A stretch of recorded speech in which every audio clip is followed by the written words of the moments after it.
राज्यामध्ये एसआयआर प्रक्रिया राबवण्यात येणार आहे। एसआयआर प्रक्रिया अत्यंत पारदर्शकपणे राबवली जाणार असून कोणत्याही पात्र मतदाराचं नाव यादीतनं कमी केलं जाणार नाही असं आश्वासन राज्याचे मुख्य निवडणूक अधिकारी एस चोकलिंगम यांनी दिलं आहे।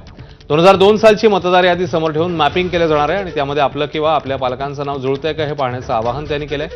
राज्यातील एसआयआर प्रक्रिया 29 जुलैपर्यंत सुरू राहणार असून मतदारांच्या घरी बीएलओ प्रत्यक्ष भेट देऊन माहिती गोळा करणार आहेत।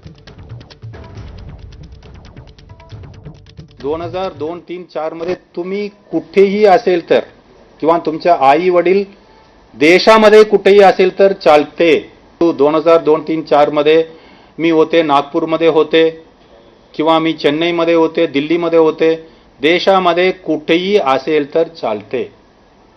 या शोधण्यासाठी आम्ही इलेक्शन कमिशननी त्यांच्या वेबसाईटमध्ये voters.eci.government.in या वेबसाईटमध्ये पूर्ण देशाच्या प्रत्येक राज्याच्या एसी निहाय जिल्हा निहाय यादी उपलब्ध करून दिलेल्या आहेत। तर एसआयआर वरून काँग्रेस प्रदेशाध्यक्ष हर्षवर्धन सपकाळ यांनी टीका करताना काय म्हटलं ते बघूया।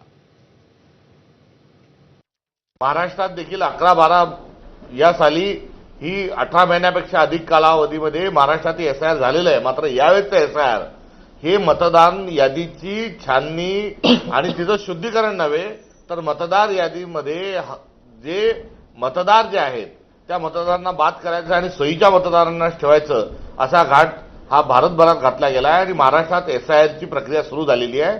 आणि या एसआयआरच्या प्रक्रियेत 288 ठिकाणी आम्ही बीएलओ 1 यांच्या नियुक्त्या केलेल्या आहेत। याच बातमीसोबत एक छोटासा ब्रेक घेऊन लगेच परत येतोय। पाहत राहा 10च्या बातम्या।